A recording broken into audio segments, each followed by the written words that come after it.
Growing up, cereal was one of the best parts of being a kid. I remember having it pretty much every single morning. But I had to give it up because as you get older, you realize it's not worth the sugar, it's not worth the calories. That's where Magic Spoon comes in. 0 grams of sugar with Magic Spoon, 13 to 14 grams of protein, and only 4 net grams of carbs in each serving. There's also only 140 calories in each serving. It's keto-friendly, gluten-free, grain-free, soy-free, low-carb, and GMO-free. The variety pack includes cocoa, fruity, frosted, and peanut butter. I'm telling you, it's going to transport you right back to those mornings before kindergarten. Go to magicspoon.com/maze to grab a variety pack and try it today. And be sure to use our promo code MAZE at checkout to save $5 off your order. Magic Spoon is so confident in their product, it's backed with 100% happiness guarantee. So if you don't like it for any reason, they'll refund your money, no questions asked. Remember, get your next delicious bowl of guilt-free cereal at magicspoon.com/maze and use the code MAZE to save $5 off. Thank you to Magic Spoon for sponsoring this episode. This is the Athletic Football Show.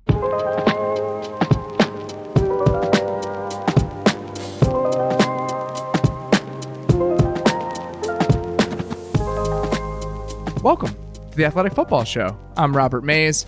Really exciting show for you guys today. Today we're kicking off what we're calling our off-season interview series. Over the next couple months, we're going to have on NFL general managers, head coaches, some really big-name players, just for some in-depth football conversations, the sort of chats we often have on this show, just with some of the most important people in the NFL.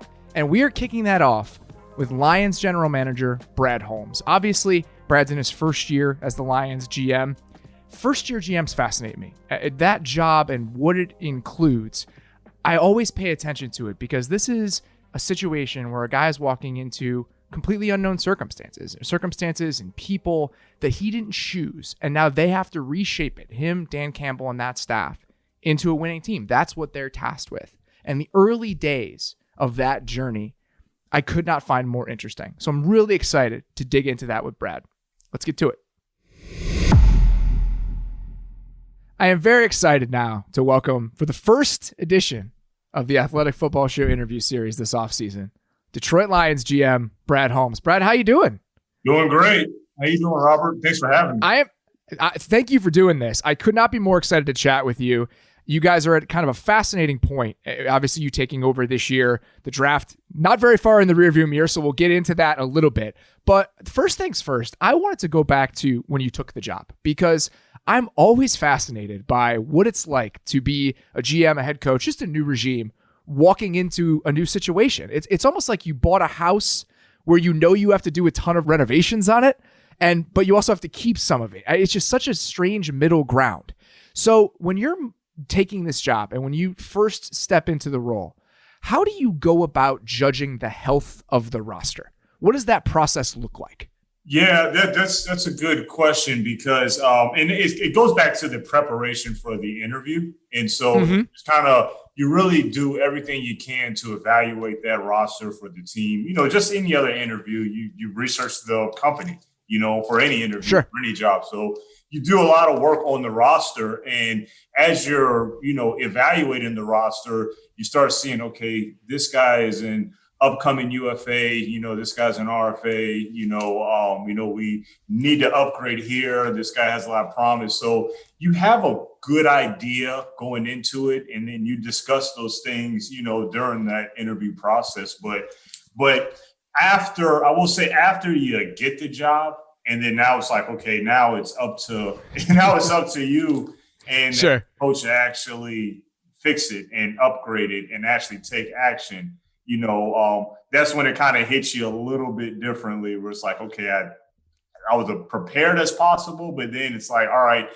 didn't really know that, you know, third week on the job that would be making this trade, you know, for franchise quarterback and all, you know what I mean? So those are the things that you just really are not prepared for. But from a roster standpoint, you have a good idea. It's just how can you do everything you want to do with the resources that you have available to you. I want to ask you about the Matthew part of this, but I think that from your background, being on the college side of it, do you have to solicit different opinions about certain pro players? What kind of institutional knowledge do you have of different teams' rosters and where certain position groups are at based on where you spent most of your time over the last few years. Yeah. And, credit to Les and, Les Snead and, how he had everything organized from an operational standpoint, because coming from a college background, initially it was just, focusing on just the college draft. But, Les allowed me to participate a lot more on the pro side of things in like my last few years. So Gotcha. Doing more like preseason scouting, free agency meetings, weekly advanced meetings during the season. So to be able to sit into that kind of gave me that knowledge to stay current with the league and what's playing in the league. And it helps you out from a draft standpoint as well. But that was a huge help to turn that institutional knowledge, as you said. So when you're looking at certain aspects of the roster, were there priorities, just position group wise, offense, defense? How did you kind of stack up the hierarchy of your to-do list when you took over? Yeah, well, let's just be honest. We had a lot of areas of it's a long list. A lot of work we had to do. Like I've been hearing a lot about like the draft, and everybody saying, were you meaning to go all defensive linemen? And it was like, no, we could have went all skill and yeah, But I will say, Dan and I sat down and we identified what the strengths were on the roster and what the depth was and what who had upside and where we need to upgrade. And so it was a good starting point that we did think that, like, let's say the offensive line was more of a strength on the roster. So then it's like, okay, well, how do we add the depth behind the offensive line? And, what is it like to, upgrade at this spot? But now you look at the other side of the ball on the defensive line and says, okay, how do we upgrade here where we have these guys leaving and this guy leaving? So how do we get better? And so those are the things that Dan and I had just kind of sat down, identified, and, we've been in lockstep, in unison with having the same vision of what we want this football team to look like. And we feel like we've done everything that we set out to do so far, but we still got a lot of work that we got to do. Outside of the offensive line, would you say pretty much every other position group was almost a blank slate? Because that really does seem like the only spot where, all right, these are obviously with the Ragno extension, and then Taylor is there. You guys are excited about there. Everything else, it almost feels like we might have to start over. Is that how you guys kind of felt? Yeah, there were some places like there was, let's say this, there was a lot of unknowns on the roster. So, you could say that there was a little bit of a blank slate. Dan and I took that approach, saying that, hey, look, even with these unknowns, like whoever we add via trade or free agency, and we were upfront with all the players that we acquired that, it is open competition. And we're not coming in here anchored to say, okay, well, this guy made this much money and he's on this kind of contract. So, he's going to be the starter. Like, look, if we acquire free agency, if we draft a guy, if we trade for a guy, then we're up front. It's open competition because it is a brand new regime. But we did identify, where there was depth at, where you saw upside at for backups. But it's a whole different scheme. It's a whole different regime. And those guys that you just hadn't seen on film that much, a lot of it we had to do. When you're looking at some of those guys, I'm sure you lean on your pre-draft scouting to takeaways from some of these people. Are there disconnects at times with the ways that staff might have deployed someone and what you thought about that guy in the scouting process? How do you reconcile that?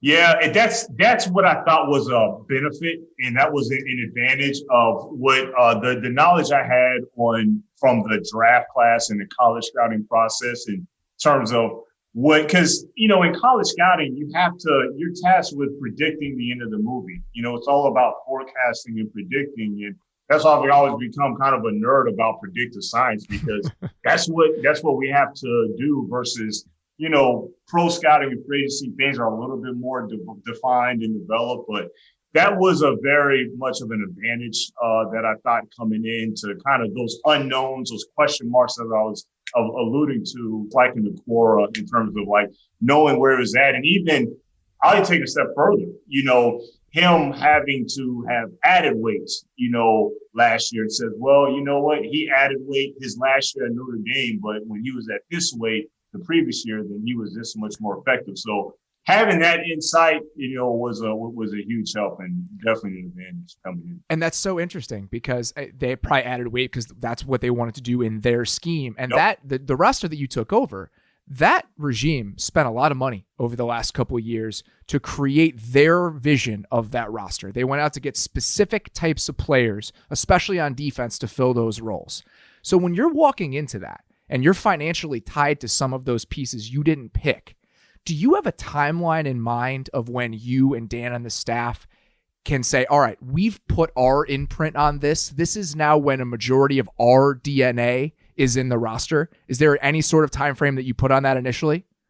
Yeah, we try not to anchor ourselves in that regard or put that kind of timeline. We just kind of just do the work that we can to improve the roster as much as we can. But those guys that, had a lot of money spent at a position here or there, and I'll say this, Mike Disner that does a lot of our salary cap solutions. He's brilliant in terms of like being creative and being very strategic in dealing with that, which I hadn't had a lot of, let's just be real, I hadn't had a whole lot of salary cap expertise coming into it. So sure, Disner was a huge help with that and kind of giving us a blueprint and helping out Dan and myself in terms of, okay, well, he's making this much money now, but that's how the cash and the cap will be structured going forward. So us having that knowledge and being able to forecast from a cash budget standpoint helped us shape a lot of the decisions that we made. You got to worry about a few more things in that chair than the one that you used to sit in. It's a little bit different with all that stuff and all the moving pieces there. So I want to talk about Matthew because you mentioned you come on the job and this is a huge decision that you have to make almost immediately. What was the dialogue with him like? How did you initially establish it? What did you guys talk about early on? How did you get to the place that you eventually reached?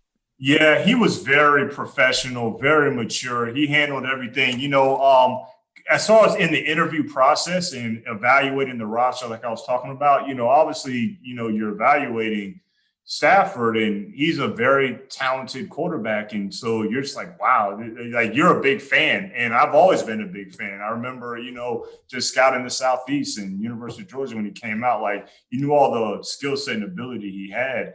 But, the way that he handled things, the way that he communicated everything, you even became a bigger fan of him in those regards. And he was very clear and upfront, professional. And it was it was a very mutual, very, very amicable conversations that we had about it. And so there was never any time where it was kind of like an awkward or uncomfortable. And we both knew what we were trying to accomplish. And I believe we did end up making that happen. If he didn't want to have a fresh start, if he was open to staying, would you have wanted him to be part of what you guys were building? Because like you said, when you're watching a guy that's that talented, I'm sure your football brain goes to, oh, we can win with this guy. Like, so we can quickly get where we want to go if this guy is our quarterback. So if he had wanted to stick around, how would you have balanced trying to be good in the short term with maybe needing more resources for the long term? Yeah, that's a great question because, when you're preparing for the interview process, and like I was saying about evaluating the roster, yeah, you're preparing that he is the quarterback. And so, and that was one of the things that, looking at him with the caliber of talent he does have, it's like, yeah, no, you're excited about working with Stafford. And I'm sure the previous regime were, about sure. Being excited about working with the guy with his caliber of talent. But, and it's the same thing with when the trade actually was executed is that, I didn't know that, that we would land Jared Goff, within that. And I didn't know. So you just never know how all those things are going to work. But we're very happy about it. I think it was a win-win at the end of the day. But we were prepared to go to do this with Matthew, starting out for sure. With Jared, I'm so interested in how you think he fits what you're trying to do, because from an outsider's perspective, my thought would be, all right, it's teardown time. Like, we need to start over here. Let's slow play this. Let's take the long view on it. And a $30 million quarterback, I know it's 10, I think, this year, and then his cap, I think, is 30 next year. That's an expensive quarterback. That's real financial resources you'd be devoting to that guy. So why did you want to do that? Why did you want to commit to a quarterback even on a 2-year basis rather than saying, we're going to trade Matthew somewhere and just get picks and try to stopgap that position until we find our guy of the future? Yeah, well, that was the intriguing part of the trade is that, yeah, obviously the draft capital is great, but, had to be able to also get Jared and actually the record that he's done. I think his resume speaks for itself in terms of the amount of wins that he's had, in the past four years is among the top in terms of all the league. But so that's what you got to be excited about. And you hear a lot of the outside noise, which you try to just kind of have to just block out. But, when I think about Jared, I said, well, the last time I saw him was, he was starting a divisional playoff game, on the road and completing over 70% of his passes and doing that with a broken hand. And so then you find that, and, what the one thing that I have always known about Jared is his toughness, and his physical and mental toughness. And that's always stood out to me ever since he was a rookie when he got thrown in. And, with the Rams, it wasn't great situation from an offensive line standpoint. And, he took a beating, but he kept getting up. So I knew that Dan's vision of having a team that has grit and toughness, I knew Jared would fit that, but I thought it was a win-win. It made a lot of sense for both sides, and to acquire him in terms of also on top of the draft capital, we felt good about. I remember talking to him in the tunnel after the Super Bowl, and he was just beat to hell. I mean, it just scrapes all over his arms, and he was clearly he had a rough night, obviously. And that always stuck with me, just seeing how physically beat up he had been that night, and the fact that he kept taking those hits and stood in. There were a couple throws in that second half that were just really impressive plays after what he had been through the rest of that game. So I totally understand that. And when you're trying to balance being reliable at certain positions while rebuilding the roster, how do you try to find that balance? How do you try to say, all right, we need stability here and here? I'm thinking about Michael Brockers too, where you're going out and getting a stabilizing veteran presence. How do you try to thread that needle between, we don't want to commit ourselves to a certain version of the roster, but we also need stabilizing veteran presences on both sides of the ball? Because that's a delicate balance, it seems like. Yeah, and I think that's the uniqueness. It actually made the job a little bit more fun from a roster building standpoint, because you did have to balance that. But that was the uniqueness, I say, specifically this year. This offseason, and especially the heat of free agency with, so many one-year deals signed. Mm-hmm. And so I thought that was pretty kind of unique in terms of so many one-year deals. And then on top of being a brand new regime, that we're signing these players that we're really, really excited about. And that's the one thing Dan and I said, look, we're not going to just, like what's often said, just bridge guys so we can have just a body there just to kind of hold down the fort as we build. And I was like, we signed all guys that we were excited about and guys that we like. So when we, even with the trade with Stafford to have Jared Goff, and then to the trade that involved Brockers to have, and we were excited about that. We were excited to add a Jamal Williams, a Tyrell Williams, a Rashad. I mean, those guys, a Quentin Dunbar. We were excited to add those players, and even if they were shorter deals, I think it's a perfect kind of, let's just call it a perfect marriage, because we all have something to prove. And Dan has mentioned it over and over again. I mean, it's his first year as, head coach in this franchise. My first year as GM, and a lot of those guys have something to prove. And so I think it's going to just work out that way where hopefully we can prove people right. It's interesting with Michael, because with Brockers, because you have knowledge of him. You'd been around him and you know what he is and the presence he has in the locker room. I'm sure Aubrey Pleasant had some input on that as well, but Dan probably doesn't. So when you're thinking about that guy being kind of a culture builder for you, how do you initiate that conversation with Dan and let him know, all right, this is a guy you're going to want around as you build the foundation of this thing?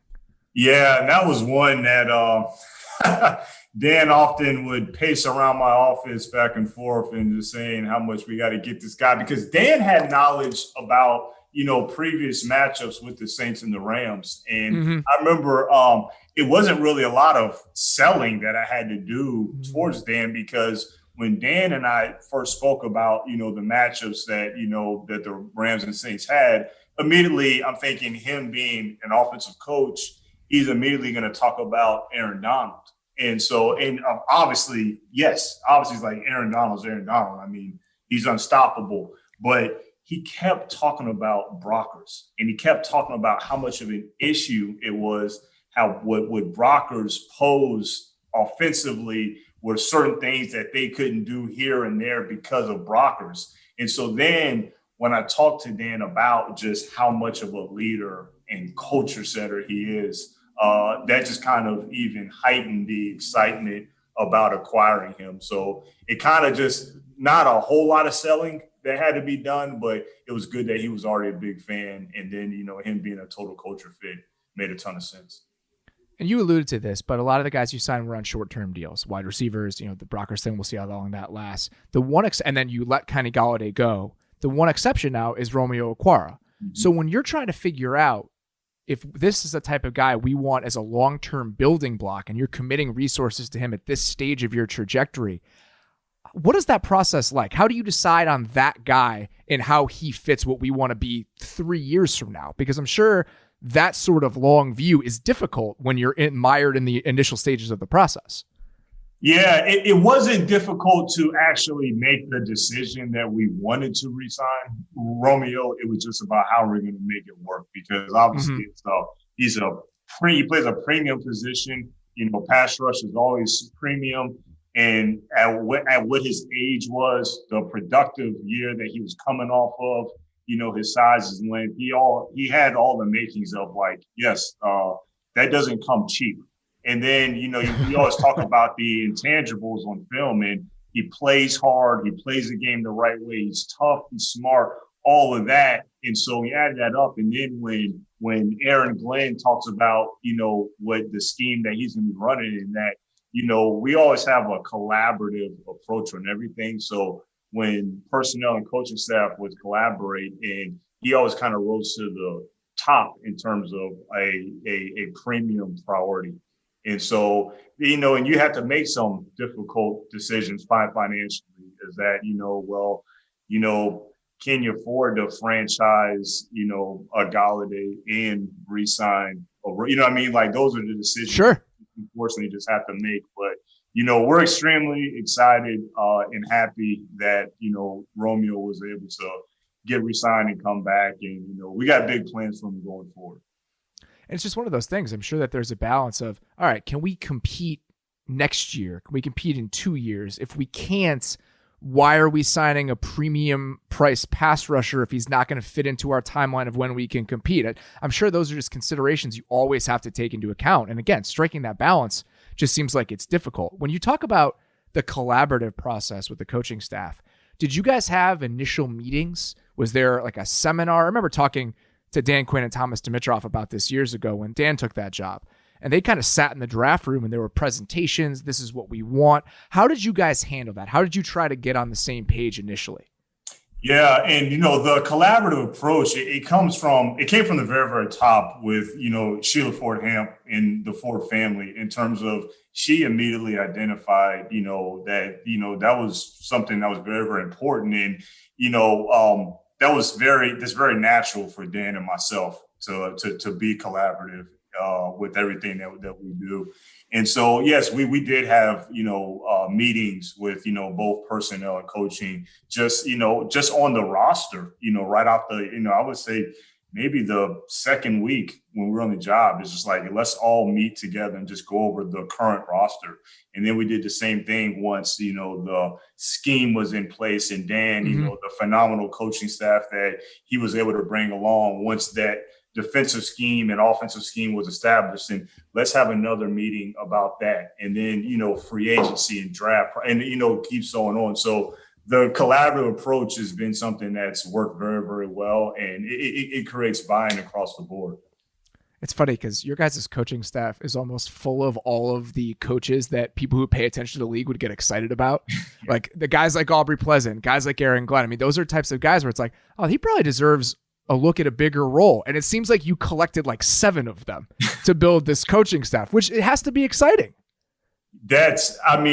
hats off to Dan. I will say part of, Dan and I did not know each other very really. We knew of each other and we had, familiar associates in the business. But, part of the process of kind of reaching out to coaches that, Dan has worked with and coached with in the past that I had good relationships with. That's one of the things that they brought up is that when the point was raised about staff, he would say, like, trust me, that will not be an issue. Like, there's plenty of coaches around the league that would love to coach with Dan. And I will say, now, Dan did not write down all those names and say, hey, Brad, this is the coaching staff that I'm going to have. If he did, I probably wouldn't have believed it.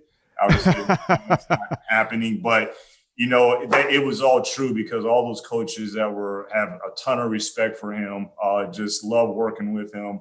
It's been true, and just credit to him that it's just a phenomenal coaching staff, and not just coaches, but just good human beings to have around the building. Again, fits into the culture of just being collaborative and not having any ego.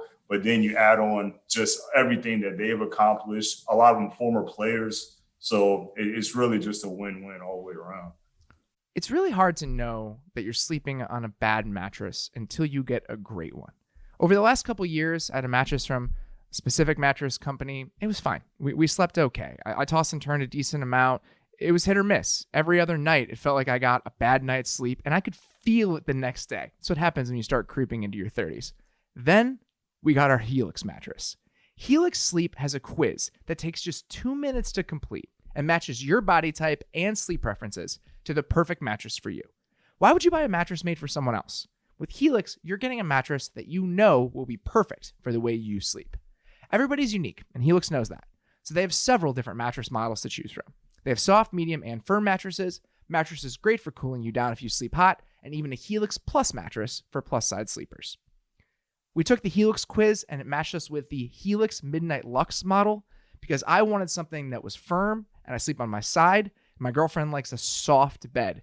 This meets perfectly in the middle. I'm telling you, in the couple months that we've had this, I've had some of the best nights of sleep in my entire life. I wake up feeling refreshed, energized, and she feels the same way. And finding a bed that meets in the middle has always been difficult for us. So if you're looking for a mattress, you take the quiz, you order the mattress that you're matched to, and the mattress comes right to your door, shipped for free. You don't ever need to go to a mattress store again.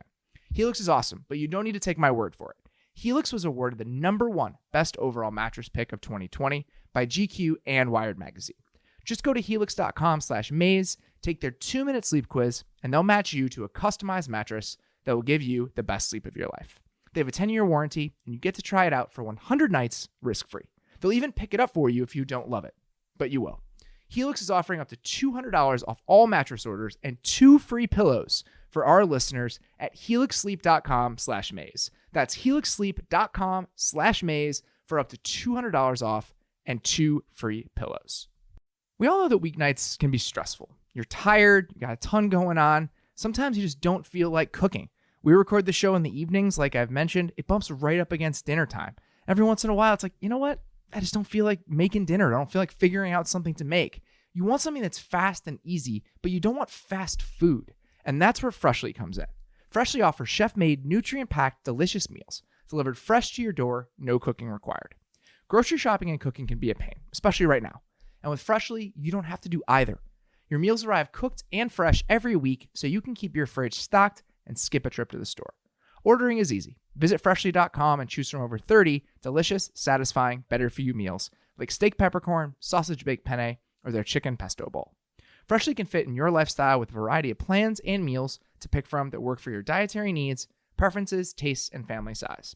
And now our listeners can try Freshly for just $6.16 per meal.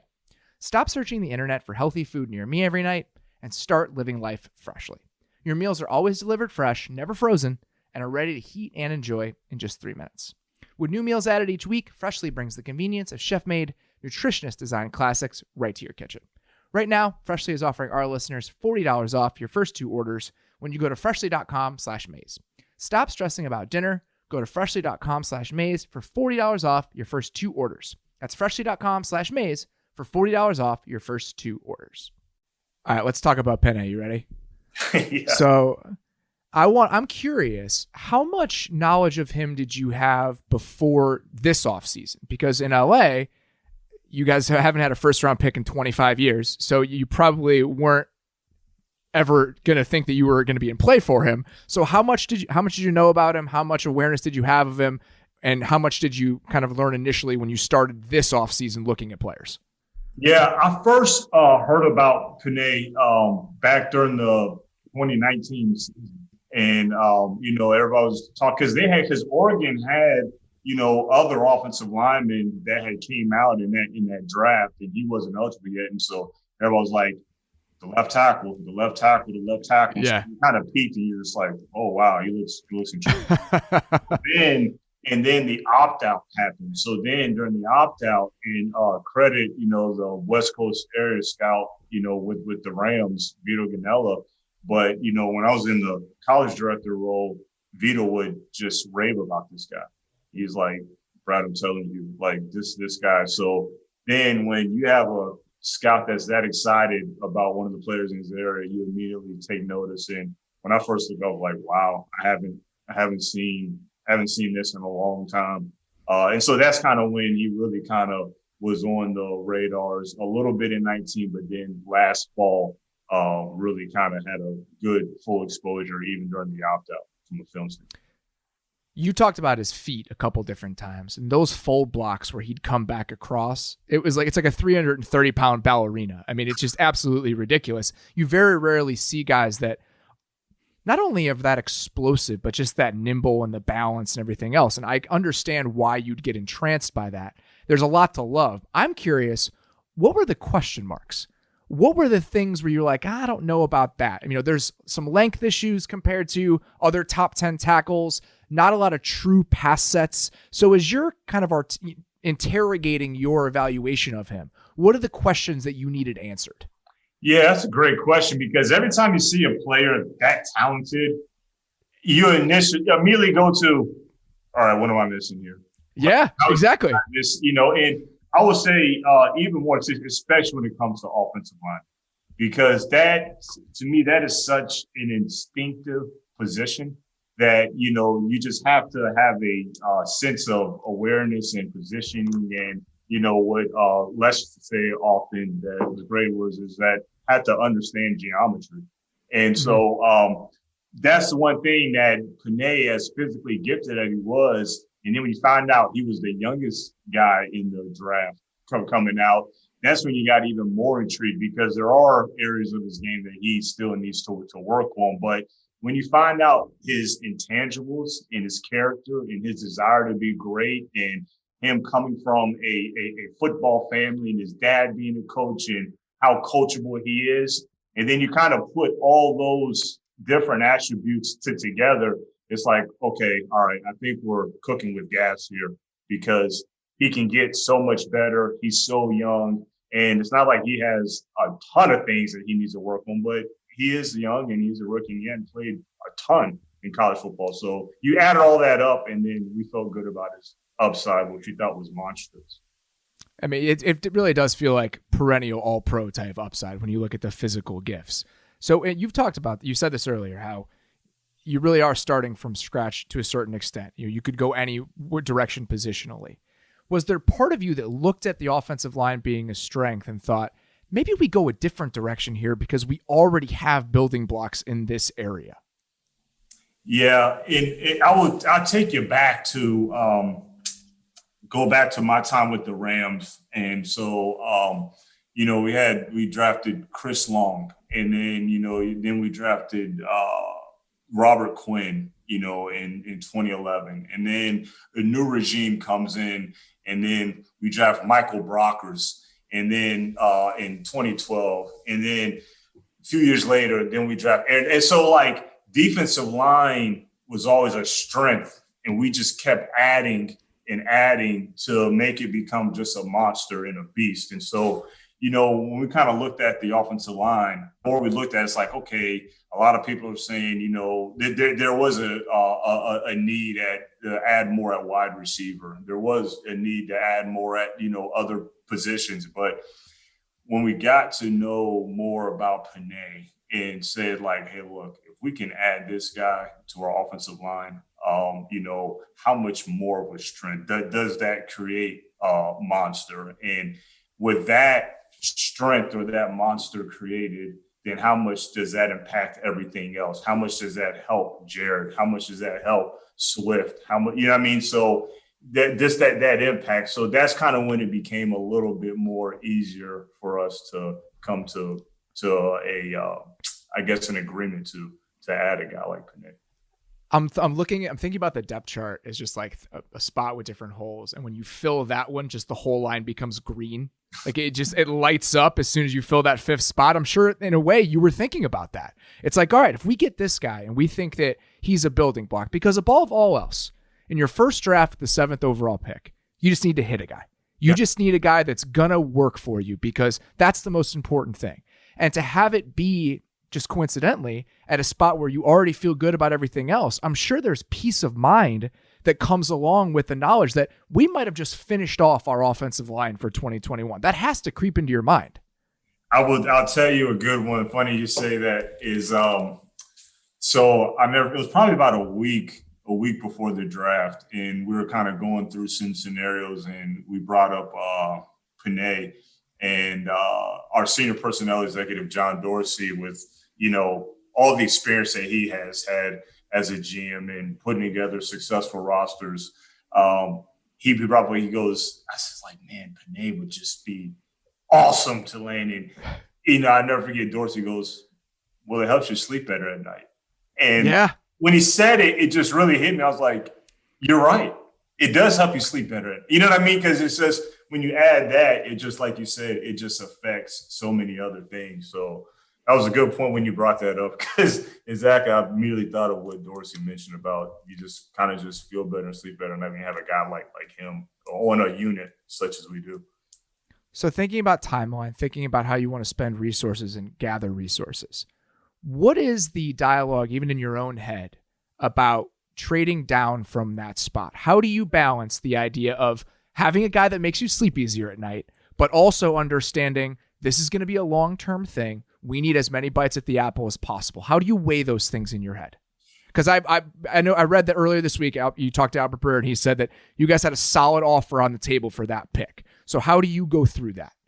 Yeah, we always thought that we had to be in a position that, we need to add the best football players that we possibly can. And, we thought all the scenarios that we went through, and yes, we did have dialogue with other clubs, on our pick and, throughout the other rounds. And we did come to the conclusion that, look, if the right guy is there, we're just staying and taking the best player. Now, we didn't rule out moving back, depending on who was or not going to be there. But you do have those, and sometimes you got to think about, depending on the strength of that specific draft, and that's for every draft, depending on the strength of that draft, do you trade back? And so what do you acquire, or what can you possibly acquire versus if you stayed put? So all those things kind of play into the equation, but we just felt good about when Panay was available, then though that dialogue with those other teams were pretty quick, that we're saying, well, we're just going to go ahead and pick. But we thought about even, I'm sure you've heard, with Levi and Muzarike from Washington, we thought about trading back up into the first round to possibly land him. And credit, the staff that, that we have that, said, let's just stay patient and see if he can fall to us. And we did. And if we would have made that move, then that would have had a big impact on all the other players that we acquired after that. So, sometimes you got to just kind of see if the draft gods smile on you and the players will fall to you. I'm sure in your first year on the job, when I need to add talent to this roster, you get a little bit antsy. And I saw the video today where, did you call Atlanta and see what it would have taken to get up there because you were a little bit worried about Penny not being there at 7? Was that part of the thought process as well? Well, yeah, we did have dialogue with Atlanta, on that pick. And, I'll just leave it at that. But yeah, we did have dialogue there, and they just decided stay pat, and, they could have had the same train of thought just like we did, is that, they had their player in mind and said, hey, look, he's there.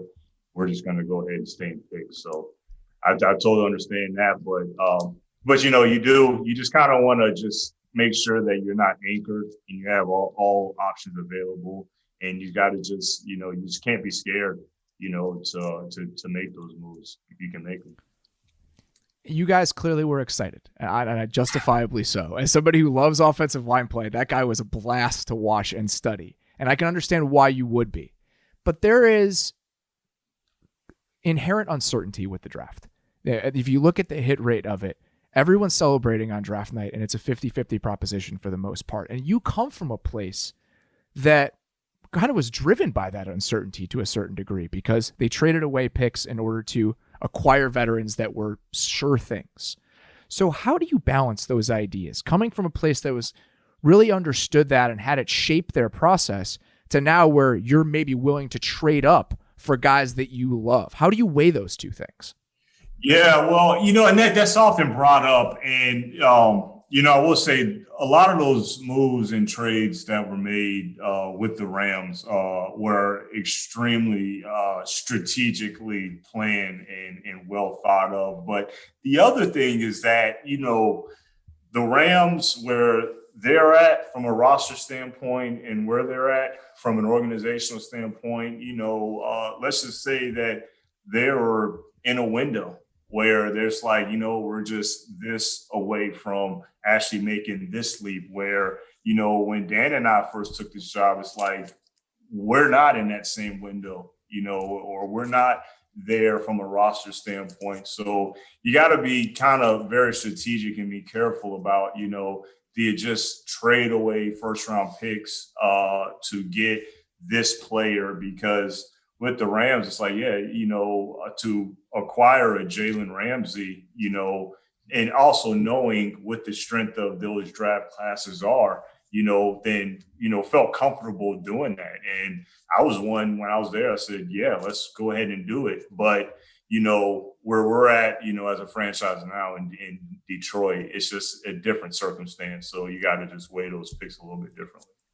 So let me play devil's advocate then. Because of where you guys are at, wouldn't you say that would be a strong argument against trading up, because you want to give yourself as many cost-controlled draft pick resources as possible here as you work on rebuilding the roster? You could say that, but I will take it back to knowing the strength of each draft. And sure, because it is, every draft is different. Like the 2011 draft and the 2014 draft, what that was at the top, you're like, wow, that's a lot of firepower. But yeah, maybe the 2013 draft and the 2019 draft was a little bit, that wasn't as top heavy as there. So that's the part that you have to weigh, and that plays a lot into that. So it goes back to, you could trade back and have more bats at the plate and have more cost control, but how much impact are you adding versus, being in position, or let's say striking distance, to trade up and get a player where you're not sure if you're going to be in striking distance again. This is a strange question, but does the mood of the room and the morale of trying to create buy-in and excitement throughout your entire building and staff play into that thought process at all? Does that excitement and knowing it would be there if you take Penei instead of trading back, does that influence how you're thinking about it even a little bit? You know what? I will say the excitement in the mood in the room, it was not, it was Penei, but it was just so much else that went into it. It was just, the first pick for this regime. And that's kind of what I'm saying, though. Yeah. Is that part of it? Is wanting to make that pick and have that moment for you guys just getting on the job? Does that play into the process at all? Yeah. Well, yeah. I mean, that's part of it, but it's all genuine and authentic, and so that's what you love about it. But on that same point, if we would have traded back, like we had plans and pools of players in place if we traded back at certain levels that, okay, say that Penei wasn't there. We had, players in place that we would have picked comfortably and would have still been high-fiving. So, it's all what we love about that whole scene was that everything was just completely genuine and authentic, and so much kind of went into it, as you alluded to. Growing your business takes more than a popular product or service. It's essential to have the right people in place to ensure your company operates smoothly and has the potential to expand. LinkedIn Jobs helps you find the best candidates for free. Get started by posting your job for free to reach LinkedIn's network of 740 million professionals. Fill out targeted screening questions to get your role in front of the most qualified candidates with the experience, skills, and motivation you need. Then use simple tools to filter and prioritize the top candidates you'd like to interview. LinkedIn Jobs will help you find the right person for your role. And your first job post is free. Just visit linkedin.com/maze. Again, that's linkedin.com/maze to post your first job for free.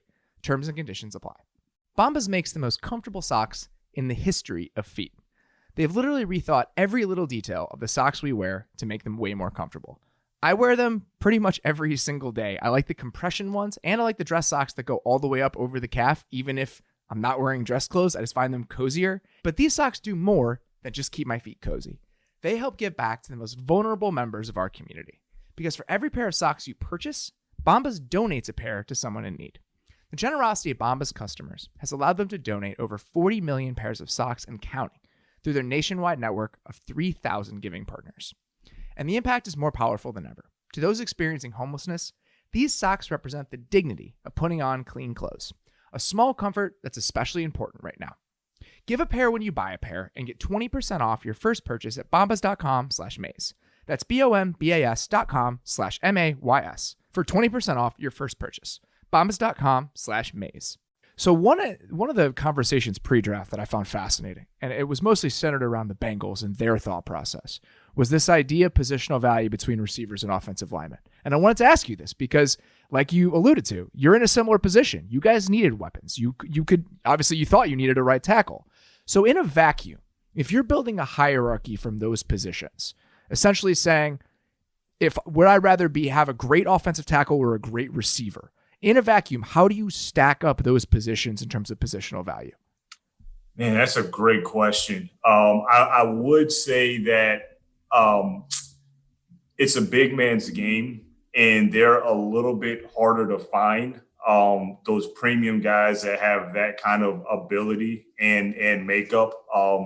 They're a little bit where you could say arguably, I don't have the numbers in front of me, but I want to say like average draft of wide receivers, is in the high 20s, if not low 30s. So it's a high volume position every single year in the draft at wide receiver, where offensive tackle, the number decreases.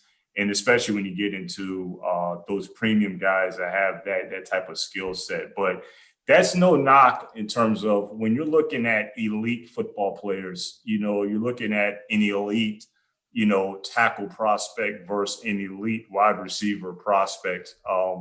That's when it makes the argument, because an elite prospect is an elite prospect. They're blue chip stocks that are hard to come by. And like I was saying earlier in the last question, you're often might not be even in striking distance to acquire one. But I would say if I had to answer that, I'd say you probably maybe say that the offensive lineman, when you have a chance to get one of those elite, they're just a little bit harder to find than maybe wide receiver. That's the preferred answer on this show, so I sincerely appreciate that. Where would you, talking about those blue chip guys and understanding the tiers of a draft and why you trade down and things like that, I think that's something that the analytically driven among us often forget or don't think about enough. In a given draft, where would you say that cutoff usually exists? I know each draft is specific, but on average, where would you say that line typically is between where the blue chip guys begin and end? That's a great question, because the reason that's a great question is because it's hard to pinpoint where it ends. Now, you could say there's a safer range of blue chip players, elite prospects in each draft, where you could say that there is maybe right at a handful, or, maybe slightly more. But this draft was 7, right? It's hard to say like where that cutoff is, because certain players are going to slide for certain reasons. So if you can kind of say, look, we have these players graded as blue chip players. All right, well, we have these 5. That doesn't mean that it's 1, 2, 3, 4, 5. And then if you're picking at 7 or 8, that's going to happen because we've all noticed the quarterback value. And if those quarterbacks aren't the blue chip players, those guys can still go 1, 2, 3 as what just occurred. And then that run might start 4, 5, 6. You know what I mean? So that's the one thing that's hard to say to pinpoint. And then there's players that have blue chip talent that, have all field issues and have whatever issues that might cause them to slide a little bit. And there's some organizations that might be more lenient than other organizations on those issues where they say, look, we have the locker room, we have the surrounding supporting cast to take a risk and take that player. So that's why it's a little bit hard to say pinpoint where that cutoff is, but it's easier to say how many blue chip players can you expect? It's a cruel question. I will say, though, you guys were the benefit of those quarterbacks being pushed up this year, because I'm assuming that if Penei wasn't the best player on your board, he was probably in the top 3 based on your guys' interest in how you've reacted and everything else. So that's exciting. So I'm curious. I want to ask you, you've done this for a long time, and I think I'm curious about the scope of your career and what you've learned and how things have changed over the last, let's say, 10 years. Maybe you became a national scout in like 2011, right? So it's been about a decade. Yep. So that scope of time, I think, is so interesting in terms of how the league has changed. Obviously, I remember reading Jordan Rodriguez's piece about you guys drafting Jordan Fuller last year and the GPS data and how that played into it. So I'm curious, from the time you took that job in 2011 as a national scout to right now, what would you say the biggest difference is in the process of scouting college players?